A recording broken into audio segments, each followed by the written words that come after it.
Yafi Touch bu leen ko mis bu leen ko kenn nettali toog leen xaar ko.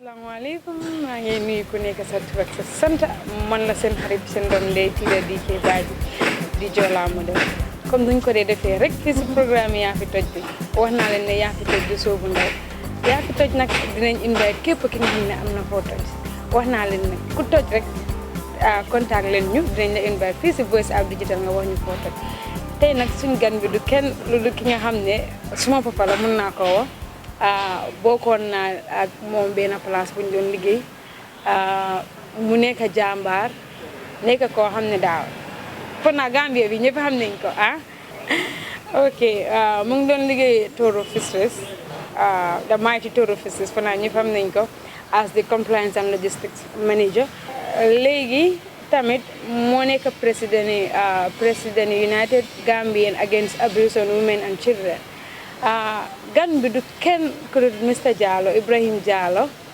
the famous Ebrima Jallow ma bàyyi leen ko fo naa moom tamit mu nuyoo wax moom mooy kan asalaamaaleykum. Aleykum salaam wa rahmatulah. Mr Jallow nuyu naa la. nuyu naa la Tida. xoolal gars yi nga wax gars yow yaay kan. Tida jërëjëf man maay Ebrima Jallow. Currently, I'm working at Taisir Diagnostics Medical Laboratory, Jimpex on the Jimpex Highway, and also I am the president of United Gambians Against Abuse. It's an NGO to protect women and children from all forms of abuse. So I am the president of the organization. Wow, bobu ni na be pare dengen ko moy Mr Jallow, Ebrima Jallow. Okay, wax ñu tuuti about your job ñu am na ñoo xam ne ñu ngi seetaan bëgg nañu xam lan sa liggéey bi lan la. Okay, Tida, liggéey bi it's about taxawal jigéen yi ak xale yi because soo ko seetloo not only in the Gambia why it's all over the world you know ñu ngi abuse jigéen yi ñu ngi abuse xale yi. And these are vulnerable people. So, ñoo xam ne dañ soxla the protection from the very people that are abusing them. So this is why ñun at United Gambians Against Abuse, ñu decide to come together as we have teachers among us. We have other people who are not in the Gambia.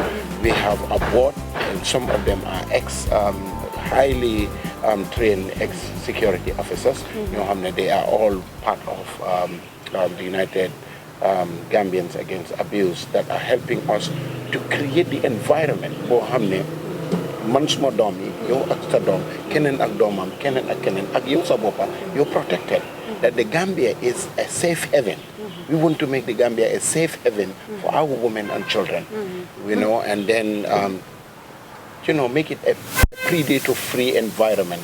Boo xam ne tey yow sa doom su waroon a jóg di dem, for example, suma doom bi ñu ngi ko invite a program called Kids Fun.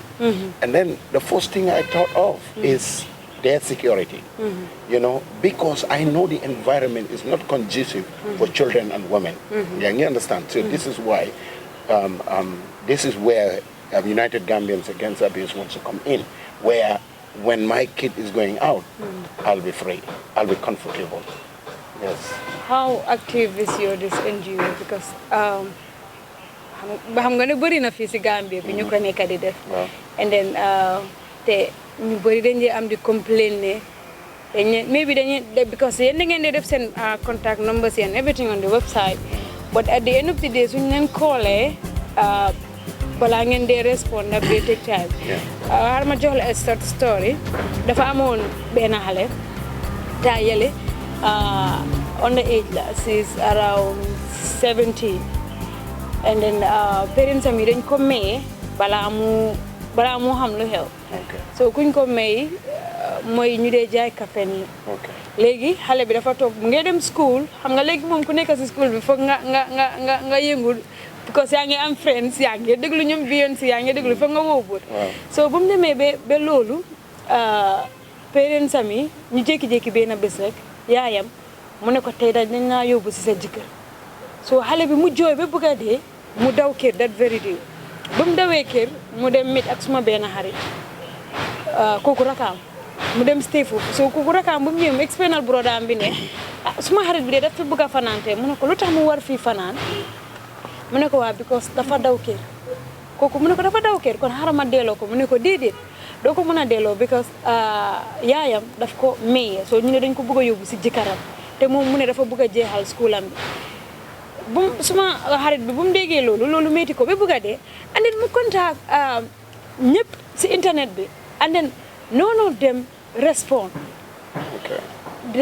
am nañu respond but dafa late because yéen man dama foog ne soo leen demee ba taxawal lii ne yéen lii ngeen naa def pour dimbale ndawi réew mi lii ngeen naa def pour dimbale jigéen yi foog naa ne war ngeen faa nekk 24/7 ku leen ko rek fu mu mën di nekk rek war ngeen naa am ki ngeen yónni pour mu dem mu fata foofu but the thing is bu mu koolee amul benn respond and then moom boy bi si boppam dem na ba si am problème because moom moo doon dimbale gars yi dem na ba pare xale bi bu mu delloo school the following day parents yi dem explainal loolu principal bi ne ñoom dañ ko mayee principal bi ne su fekkee dañ ko mayee kon xale bi jarul mu ñëwaat school the principal mu wax ne moom xale bi su fekkee loolu la kon jarul mu ñëwaat school man foogoon naa ne principal bi mënoon naa nekk koo xam ne moo waroon na njëkk a jël step balaa any other person behind but defut loolu noonu léegi boy bi mu fa ba mu ñëw am ku ko jàppale si affaire yi xale bi ba léegi nii everything is settled so xam nga ne loolu daw na yaram yow lan nga war a am pour wax Tida, that's a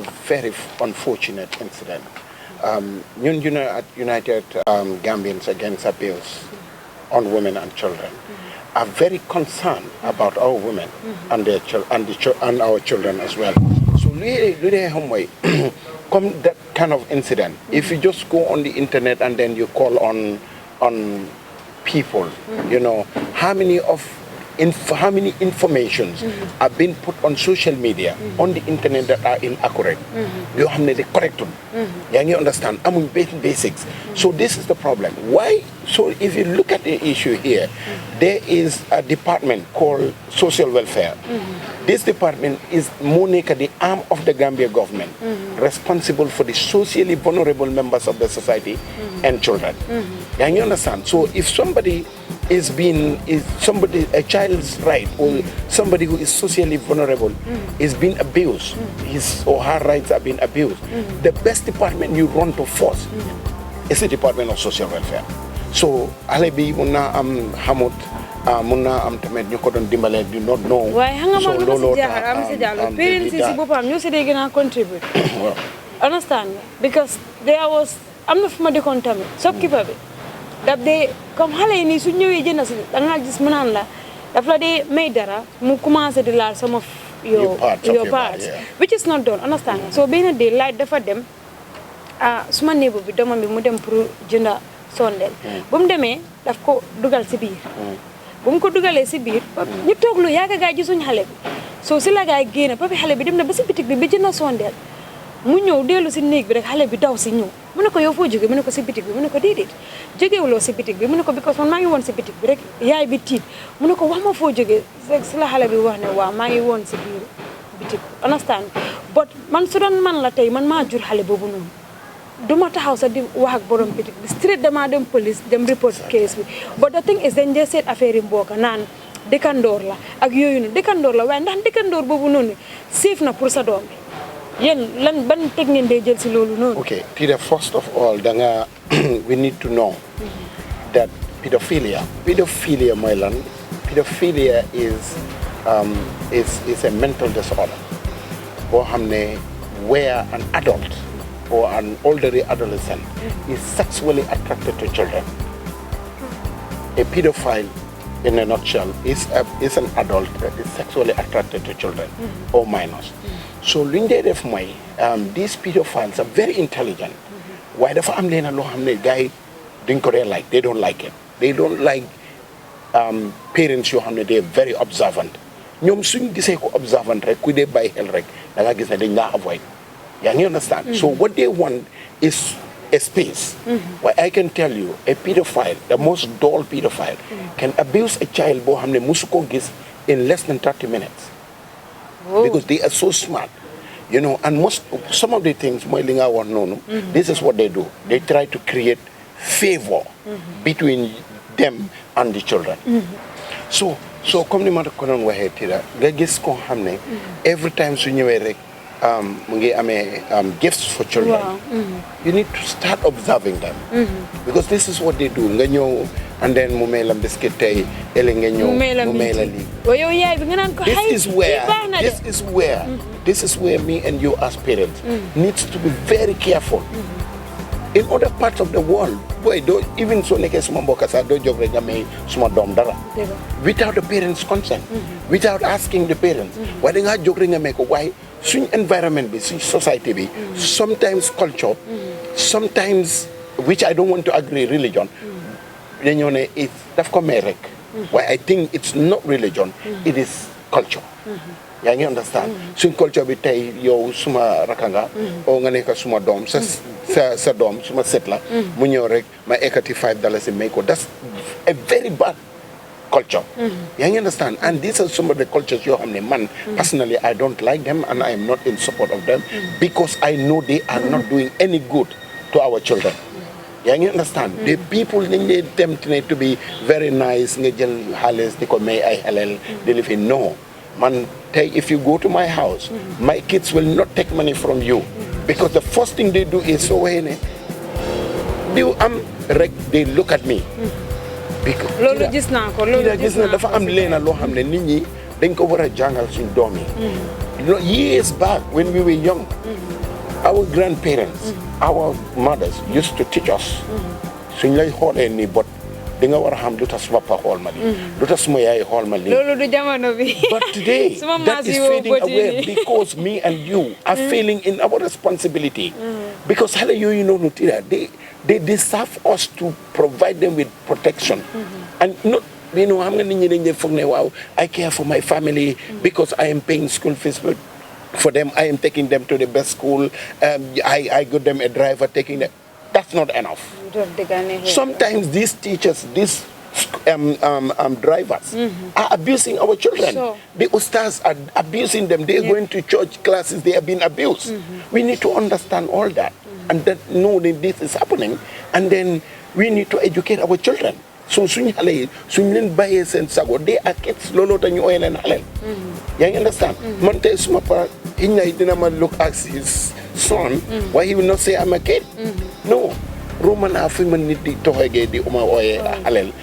You know I have gone to a level boo xam ne I know what is good and I know what is bad. So this is where our responsibility as parents needs to come in. Then you want to educate our kids. Su la nit laalee sa touch your body you should be able to know. But tamit ndax parents yi tamit dañ dee may loolu seen doom because am na ñoo xam ne comme dañ dee so strict si seen doom yi ne duñ dee am that conversation with them understand nga for example ma am yaay bu strict si kër bi ma génn dem school and then suma teacher wala driver bi ma yóbbu mu ma doon abuse but suma yaay comme nekk na nit koo xam ne stress na ñeme ñu maa dem di ko wax understand nga and then at the end of the days comme suma xarit rek laa ko mën a explainer koo xam ne we are very close so noonu la dee nekkee comme suma xarit laa ko explainer kooku ñoo explainer ko yaayam ñoo jël si step parents yi tamit dañ dee strict so much seen doom yi ne duñ dee am that interaction which is so bad. Yéen naka ngeen dee defee si naka ngeen dee jëlee steps loolu. This is where our organization is also coming in, and this is why we are creating awareness. We are trying to create awareness. We're trying to inform the public, inform our parents as to what relationship what we are trying to do Tida is for example we are using social media, we are using VOD. You can say it again. Right now you look at the job you're doing. This is exactly what we want. This is why you know, the moment we and you discuss about this thing, I realized you have interest in it. And when you spoke to the boss lady, she said, why not? Because she is also somebody who is very concerned about the welfare of the women and children, their safety, the protection that we need to all put together to provide for our women and children. You understand? All hands needs to be on deck for us to be able to waaw ñu dem si short break su ñëwatee nga wax ñu naka lañ mëna défé naka lañ mëna boké loxo ñu génné ko dal ci biir dëkk bi ñu dem ak quick break ñu del ci waat ak yeen fi ci Yafi Touch fi ci Buzz Out Digital fa Malik génné biir la 3 different nights, 1 venue. ñetti guddi yu magga benn place Q City 27 December 2019 VIP Gala Dinner $3,000 is rek leen laaj 28 December Bercy Live in Gambia Grand Dance $800 is VIP $1,500 is 29 December Soirée Faramaren show $600 is rek leen laaj The Return of the King Mam Jara Production presents to you seen woykat seen xarit the Faramaren boy moo toj la doom de Paris rajax ne Gambi mangi featuring top-rated Gambian artist and comedian Mam Jara Production Wali Balago Seck 7th year anniversary commencé leen di fompa seeni dalla di passé seeni mbuppa ku yéex tardé ku ñëwul fande ba tey ñu ngi si Yafi Touch bi fii si VOD comme ni ma leen ko waxee rek Mr Jallow nekk na koo xam ne mooy loolu tey dinañu wax lu bari luñ bëgg a xam luñ bëgg a dégga luñ xamutoon ñëpp dinañu ko jàngal Mr Jallow balaa ñu delluwaat rek si suñ topic bi foo toj nga wax ñu foo toj dañ bëgg a xam foo toj xam nga suba bi Yafi Touch la VOD waaw déedéet VOD toj la ko man danga fa toj wax ñu Gambia bi yow foo toj Mr Jallow ñu xam xoolal caméra bi nga wax gaay foo toj tojuma fen waaye li ma def may déedéet li ma def may dama try to provide protection for women and children. So if that is foofu laa toj then foofu laa toj kon baax na dinañ ko ooyaat fi ñu laaj ko kon moom fu mu toj kanaa mu ne tojut fen ba tey ñu delluwaat si suñu question si rek Mr Jallow am na ñu bëri dañ dee wax ne jigéen ñi duñ dee solo moo tax abuse bi bëri wala fuñ dee nekka moo tax abuse bi bëri for exemple soo demee tey si ay place gis ñu sol lu gaata xam nga ñoom ñoo tax bi abuse bi du bëri waaye ndax yow lan nga gisee loolu lu am la ndax si solun bi la ndax si lan la no it's my own understanding and findings it's not du yëfi solun bi la it's the mindset because man dama ne nit ki nu mu solo dëgg la modesty counts a lot yaa ngi understand as a Muslim I believe that every woman should be modest, including us the men as well. Lolota in the Quran, we are told that if you look at a woman, you know, you need to lower your gaze. Fufulanjeka, yafi hijab, yafi modesty. This is where it starts. It starts from the men.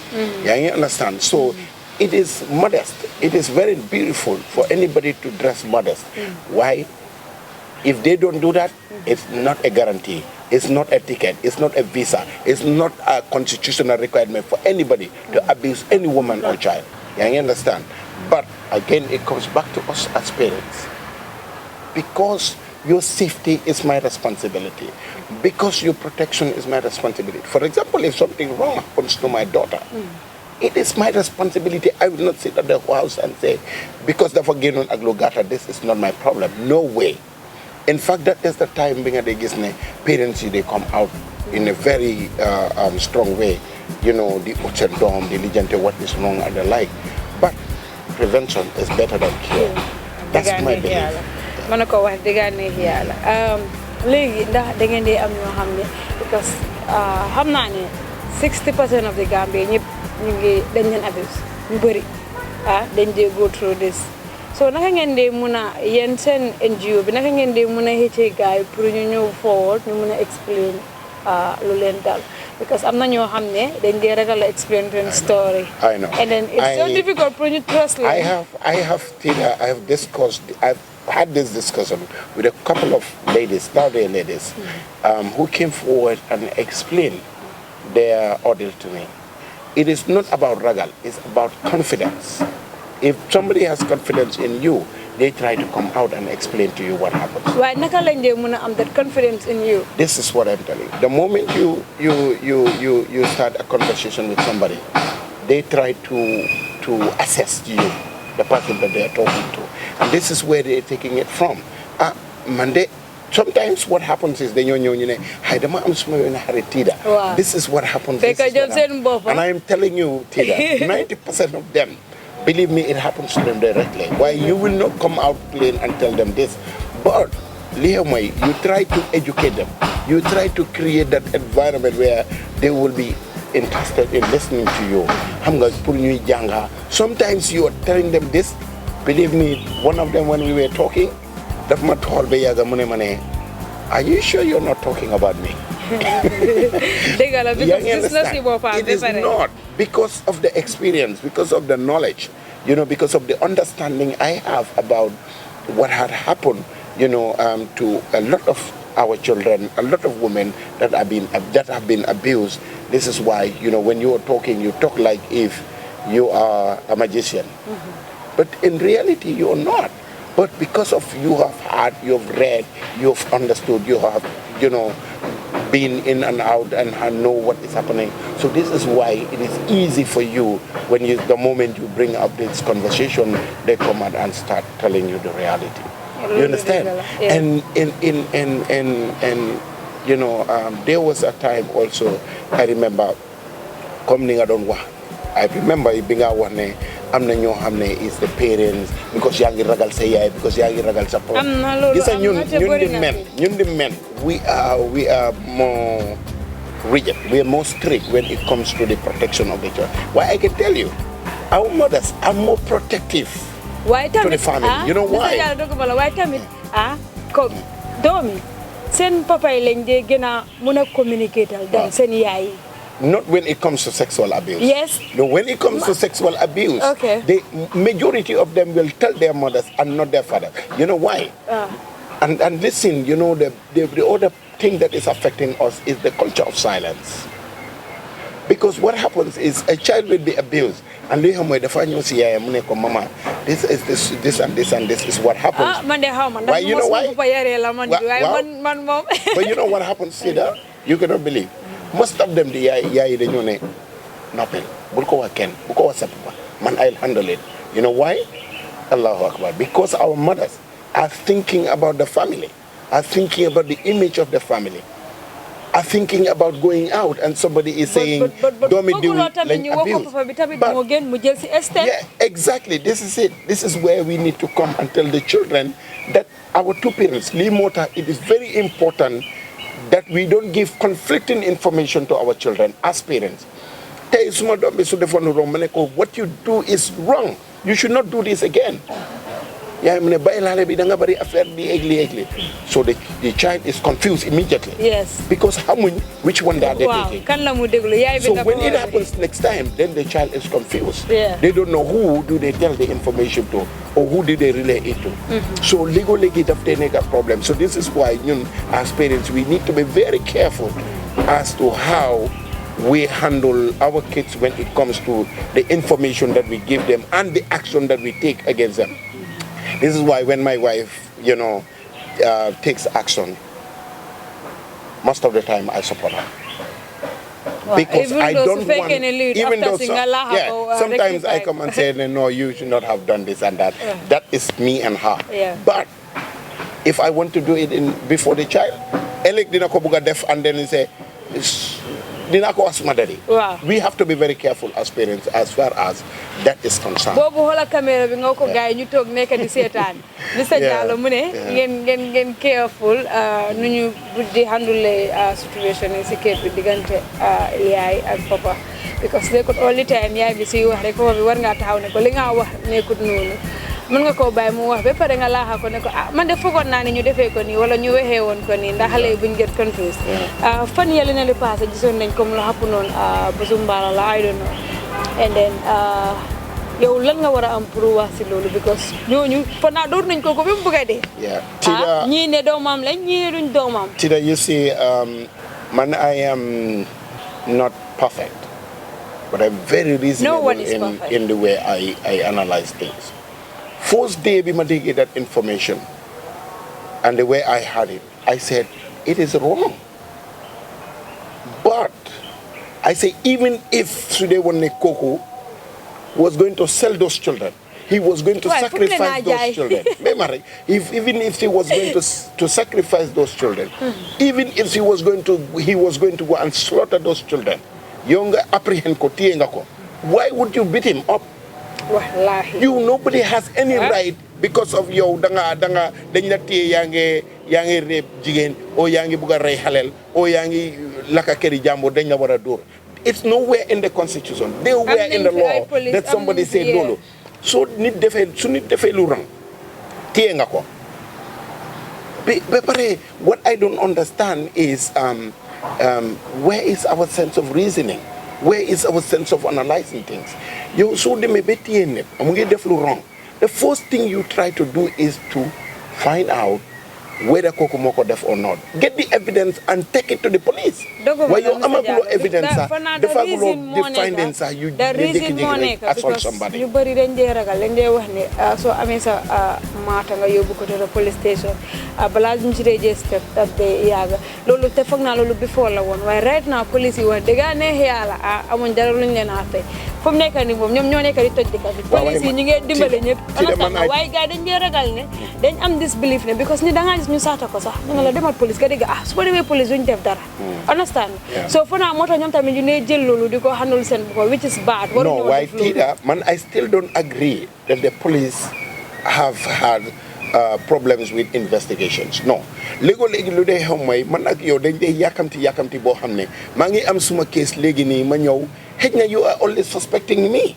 nga ñëw rek nga ne ci diw suma mooy suma suspect and you want the police to come téye kooku te dugal ko seel mbéj ko dugal ko no it does not the police do not operate like this.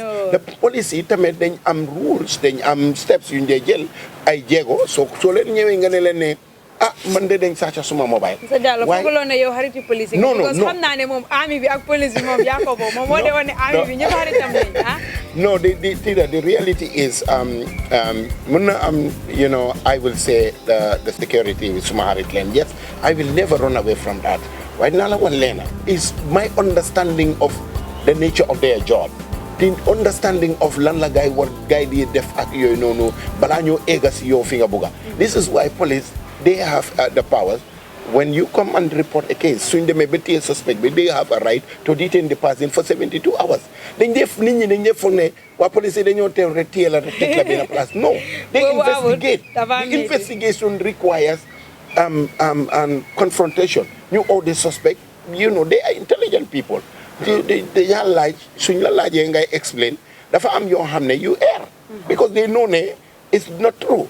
And from there, hopefully, squeeze here, and then they will try to get the truth out of you. Yeah. You know, I'll bring this thing. Like one of my friends, you know what I'm affair Tiara City, and he said, I like Esafal because he squeezes you to bring the truth out of you. Yeah.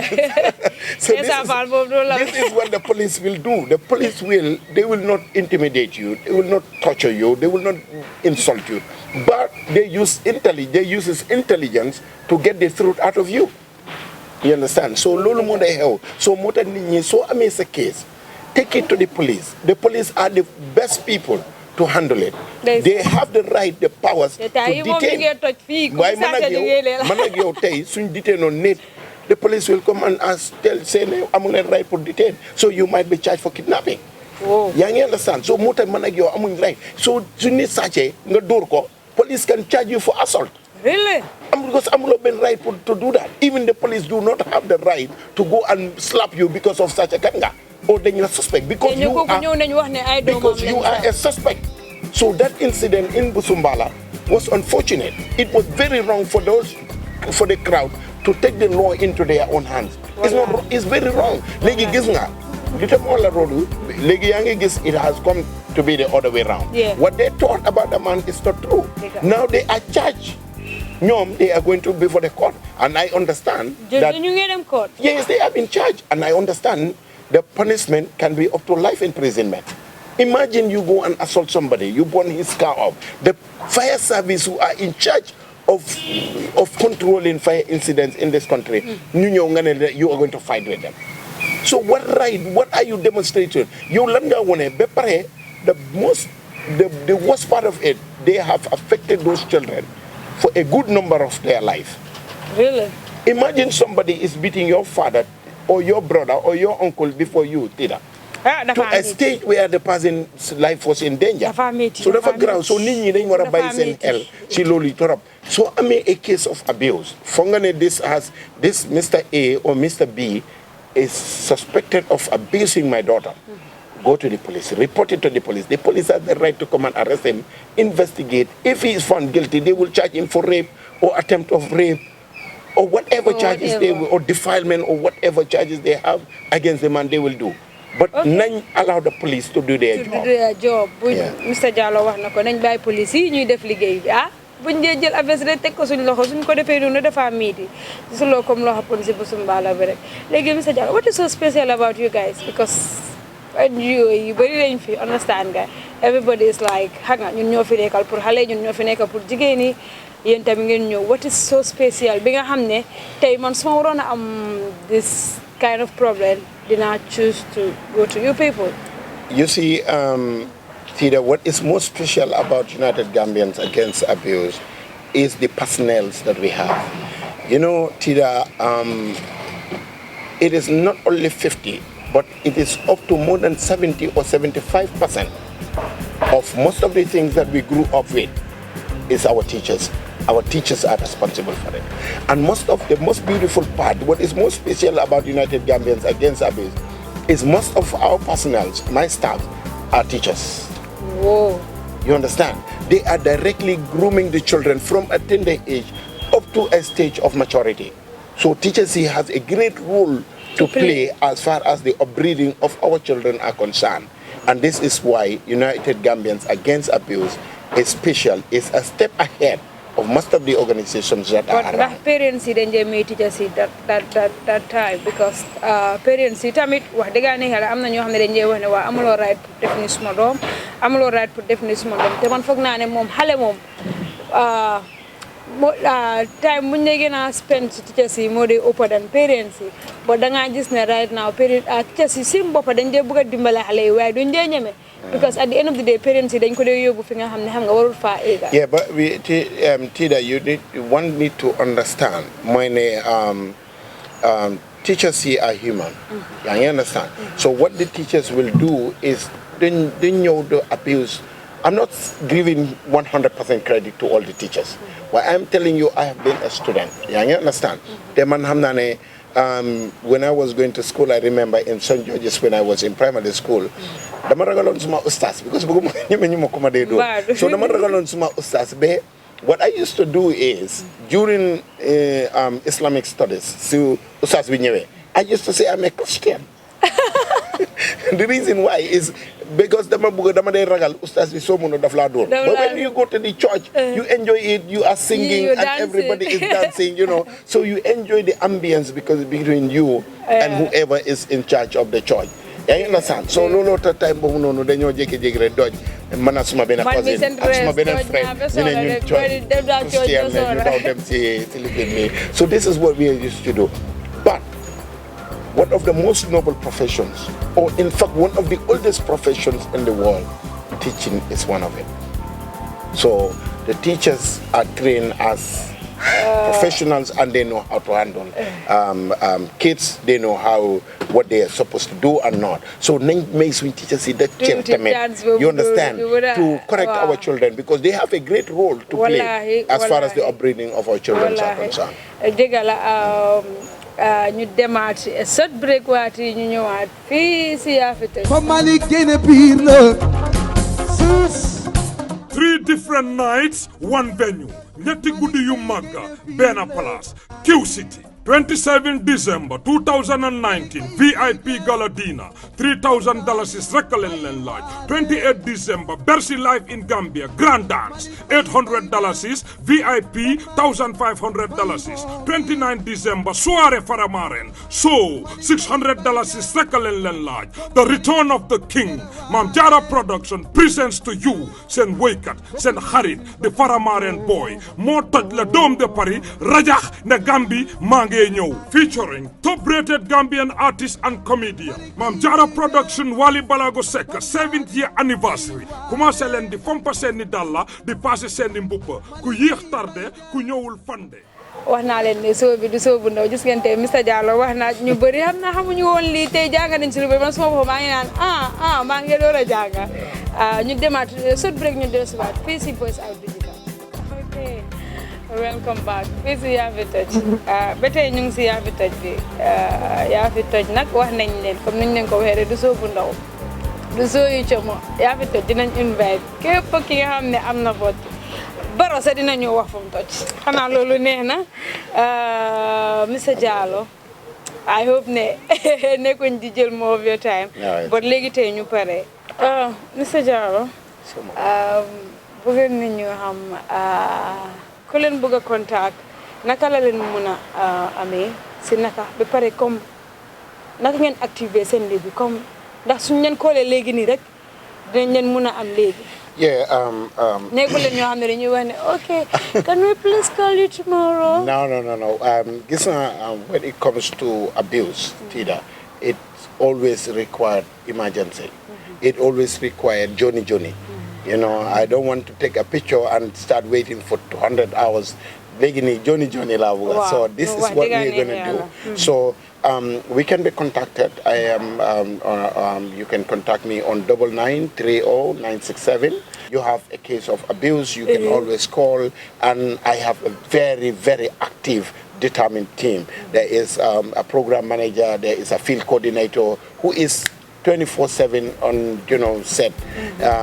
He has a very good motorbike or scooter, you call it, and he can be at anywhere, anytime, And then, but the best thing one can do is to also contact the nearest police station, because the beautiful part of the Gambia is almost every 200 meters, I'm a police station. So that has eased the job. We just complemented the job of the police together with the Department of Social Welfare for all these things, And ma fii rek ngeen am da ngeen di dem si provinces because foofu la day uppa dégg naa waaw ndax yéen si kombo bi rek la ndax da ngeen dee dem dem waxa gaay what we intend to do, Tida, is to go to the most remote village, Badjie, in the Gambia.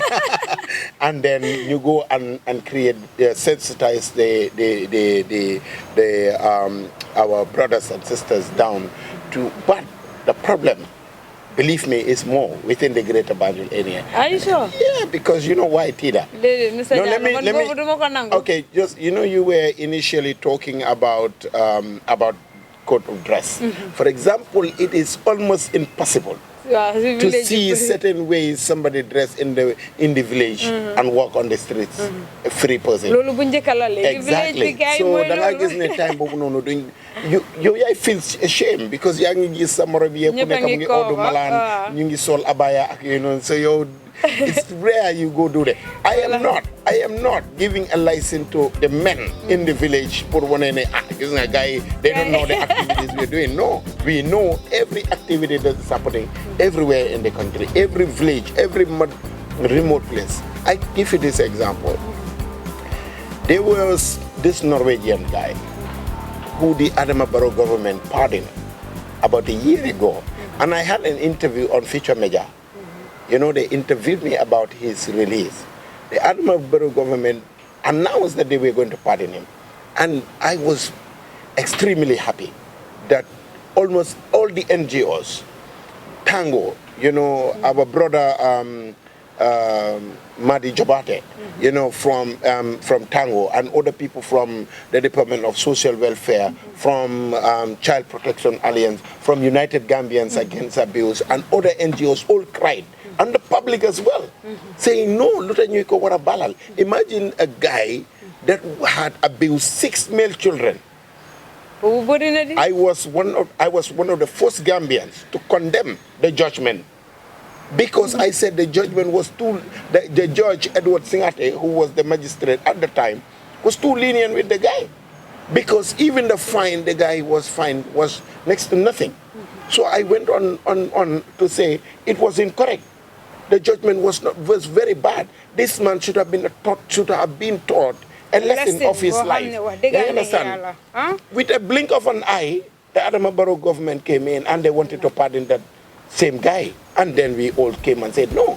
And I was beautifully happy that they adhere to the cry of the public. And then they say, oh, okay, the pardon is put aside. He's going to continue his sentence, which was really good. At least, Nikki, you need to listen to your subject, thanks to the outcry from the public and the non-governmental organizations like United Gambians Against Abuse, like Tango, like the Child Protection Alliance. Everybody, the Department of Social Welfare, all said no, this wasn't justifiable. And the government adhered to that, and then it was revoked. Mr. Jallow, amee one voice ñu booloo nekk benn rek dafa def because man dama gëm comme ñu dee wane Gambia bi duñ dem loolu amul fu mu nekk nii like everybody ku nekk mu ngi try pour xam nga ñu nekk benn ñu mun a yóbbu Gambia bi si kanam te loolu rafet ñu ngi ñëw to the end of the show Mr. Jallow ndax am nga dara loo bëgg a yokka loo xam ne bëgg nga koo yokka wala bëgg nga ñuy seetaan ñu yéeg ñu xam ñuy def. Yeah, exactly. Tida, comme ni ma ko doon waxee rek, the protection of women and children is a very expensive game, and one person cannot do it. So one of the things that United Gambians Against Abuse wants to do is as huge as this, and then we can't do it alone.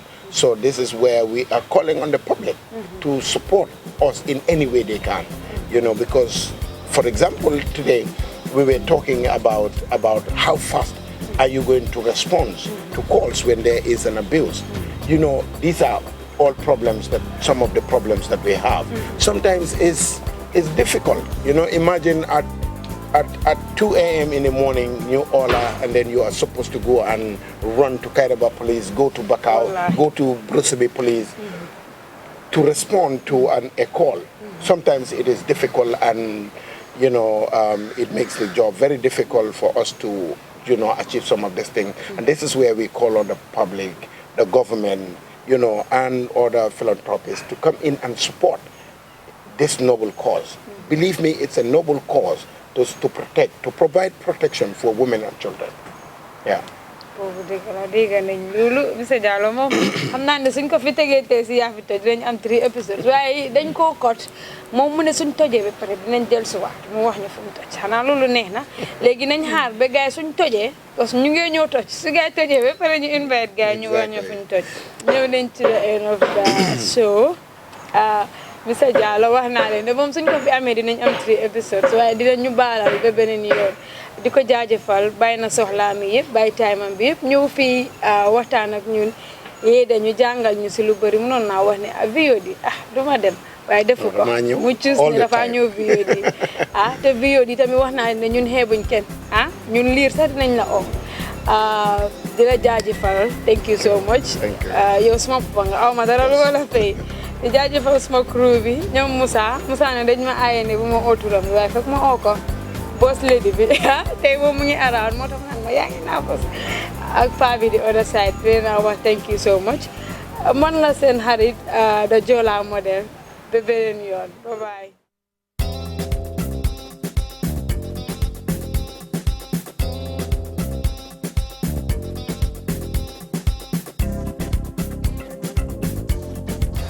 Yafi Touch bu leen ko mis bu leen ko kenn niitali toog leen xaar